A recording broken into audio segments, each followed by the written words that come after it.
Hello everybody and welcome, my name is GaaraOfBentonYGO, and today here on this exciting Yu-Gi-Oh video, we are going to be going over my Infernoid deck profile that I took to my locals today. You guys will probably see this the day after or something like that. And I went X-1 playing against Blue Eyes, I lost to Eldritch, and then I played against Zombies and Dinos? Yeah. Those were my matchups, and so it was really good. The deck performed exactly how I wanted. It's really hard to play if you don't draw a certain card, which we'll get into in the deck profile, but it was really fun, and I went X1 out of 4 rounds. It is a locals, but it's the best that I have currently. And without further ado, let's get into the deck profile. Starting off with the deck profile, the only normal summon in the deck is 3 Infernoid Decatron. If you don't know what Infernoids do, I'll briefly go over the ones that I know what they do. That's kind of one of the fun things about this deck, is I can't pronounce some of the card names, and I have to read the cards every time I summon them. But Decatron, what it does is when he is normal or special summoned, then you can send one Infernoid monster from your deck to the graveyard, except Decatron, and if you do, increase this card's level by the level of the sent monster, and if you do that, this card's name becomes that monster's name, and replace its effect with that monster's effect. So most of the Infernoids are DD Crows. You tribute a monster DD Crow, which works really well. And so you can send those, and then you have cards that bounce cards your opponent controls, destroy face-up cards, destroy monsters, stuff like that. But you play 3 Decatron, and then all the other Infernoids except for Decatron have the effect where they can't be normal summoned or set. They must be special summoned by banishing Infernoids from either your hand or graveyard. Depending on which Infernoid, it's either 1, 2, or 3 Infernoids. So moving on to those Infernoids, we play 2 Infernoid Entras, which this one, once per turn, you can target 1 face-up card your opponent controls and bounce it back to the hand. And then we played 2 Infernoid Petras. I'm totally gonna mispronounce all of these names. And this destroys the spell or trap on the field. You play 1 Infernoid Hemduk.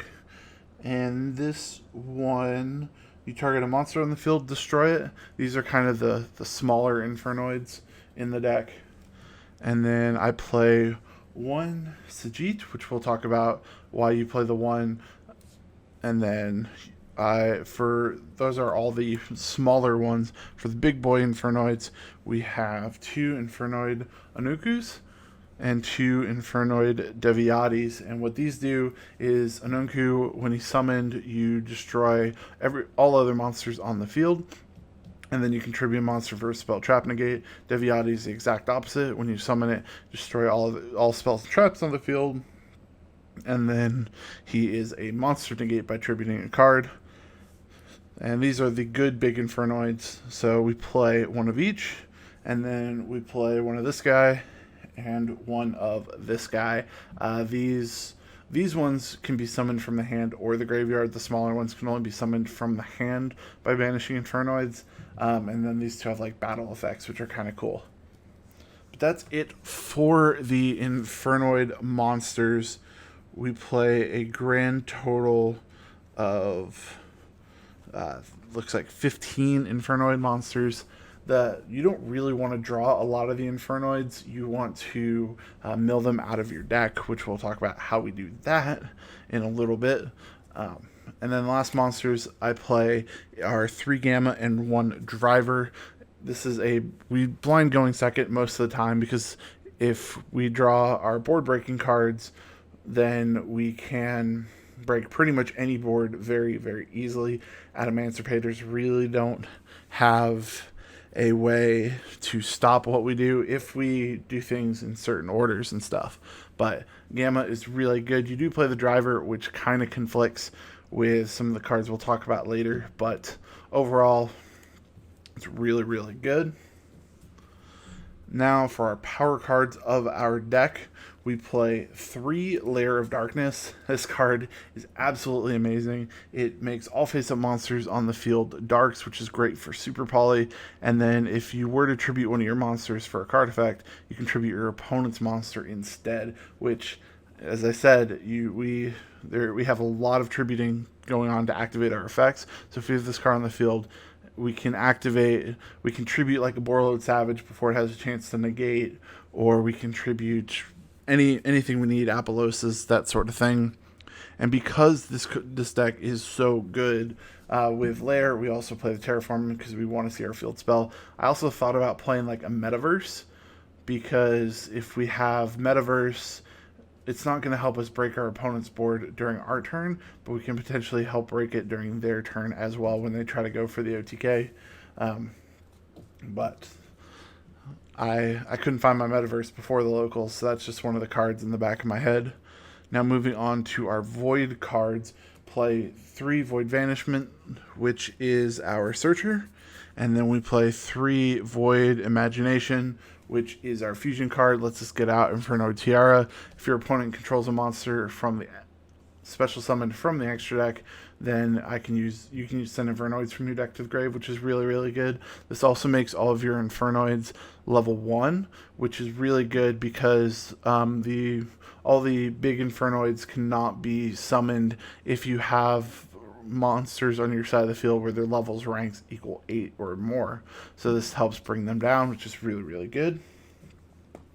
Now for our power cards of our deck, we don't care a whole lot about our extra deck, so we play 3 Pot of Extravagance, and then our card that really helps break boards is 3 Monster Gates. I played against, well, if you guys don't know what Monster Gate does, you tribute 1 monster, then excavate cards from the top of your deck until you hit a monster that can be normal summoned or set. You special summon that monster to your field, which the only cards in my deck that can do that are Decatron or Driver, and most of the time you hit Decatron before you hit Driver.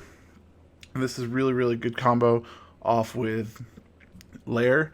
I had Lair. My opponent let me activate Lair of Darkness when I was playing against a zombie player, and then I Monster Gated their Borreload Savage away, and I Monster Gated their IP away, and these tribute for cost, so they don't have a chance to respond with the monster that you tributed away, which is really, really good because I had 2 Monster Gates in my hand, got 2 Decatrons, and then just went off, which is really, really good. Then, as I talked about earlier, with Lair of Darkness, Super Poly is a really good card.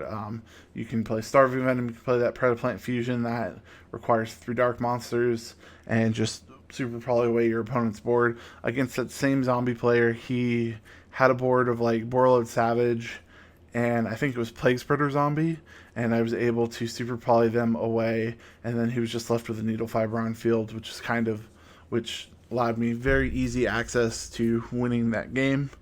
And then the last 2 spells is 1 for 1 and 1 card destruction. This is probably either going to be a Metaverse, or it's going to be another power card. I like card destruction, but it gives your opponent too much advantage, and it also, I don't know, I needed a 40th card. This could also be Reasoning, which would probably be better because Reasoning is just a worse Monster Gate. So that's probably what it was. I couldn't find any of those cards, so that's why I just threw in a card destruction. And then our last card in our deck is Void Feast. This card is absolutely broken, especially if you have Lair. You send 1 Void Spell or Trap from your hand or field to the graveyard, and then you special summon up to 3 Infernoids that equal level 8 from your deck. So this can get you 2 Decatrons and the level 6. It can get you the level 3, level 4, and a Decatron. It's really, really good depending on what you need. And then if you have Lair, you just start tributing your opponent's stuff, which is really good. Now, moving on to the extra deck, we play 3 Infernoid Tiaras. What this does is, depending on the amount of Infernoids you use to summon this, you can you do different things in order. So for 3 or more, each player sends 3 cards from their extra deck to the graveyard, which I'll show you which monsters we send with that. And then 5 or more, each player sends the top 3 cards of their deck to the graveyard. 8 or more, each player returns up to 3 of their banished cards to their graveyard, and 10 or more, each player sends their entire hand to the graveyard. Most of the time we're just sending 3 cards from our extra deck to the graveyard. It helps thin out your opponent's extra deck, get rid of their resources. And the cards that we generally send are Elder Entity Entius. Which this does is this: if this card is sent to the graveyard, you can target one card on the field, destroy it. So if you send all 3 and you didn't extravagance them away, you can pop your Tiara and you can pop 2 other cards in your opponent's field. The reason why you pop the Tiara is because that way you can summon Infernoid monsters that you sent from your deck to the graveyard to summon it, which is really, really good. And then for our super poly targets, these are kind of a little weird, but we have a lot of Shadal players, so I played 1 Winda, 1 Mud Dragon. We also have a couple hero players, so I played 1 Elemental Hero Sunrise and 1 Starving Venom Fusion Dragon. I don't really know what if we had a bunch of Adamantipator and those sort of things, I'd probably play 2 Starving Venom and probably the Predaplant, and then keep the Mud Dragon. But these were good choices for my locals. And then for link monsters, 1 Cerberus, 1 Phoenix, 1 Equal Max, which this card could be really good because you have a lot of big Infernoid monsters, and this card does a lot of damage. And then 1 BLS link. The Equal Max and the BLS are really good because you can link away your big Infernoids, so that clears the amount of levels that you have on the field, and then you can link them into a link monster which doesn't have levels or ranks, so that way you can just summon more. And BLS link is really good because most of your big Infernoids are over level 7, which is really good. And then the last card in the extra deck, because we are playing Gamma, is Cyframe Lord Omega. This card's really good because when you start off with Extravagance, they ask you Extravagance. If you have Gamma in hand, then you can sink into Omega and rip a card out of their hand, and then that's just 1 less card you have to deal with. And that's it for the extra deck. Just quickly going over my side deck and showing off my nice little Bandai tokens, which are really cool. We played 1 Void Feast and 2 Trap Tricks in our extra deck. This is for going first because Void Feast is really good, but it's only really good going first for the most part. And we decided to go with 1 Void Feast and 2 Trap Tricks instead of 2 Void Feast and 1 Trap Trick, because we're also playing Triple Eradicator Epidemic Virus. This just kills spell heavy decks, trap heavy decks. It doesn't really kill Eldritch, but it can hurt them depending on what their hand is, but this isn't a card I would side against Eldritch. It's just a general good spell trap removal card. And then we also played 3 Lava Golem for the Adamantipator mess up. I only have 2 secrets and 1 dual terminal. I guess I accidentally ordered a dual terminal and meant to order another secret. Oh well.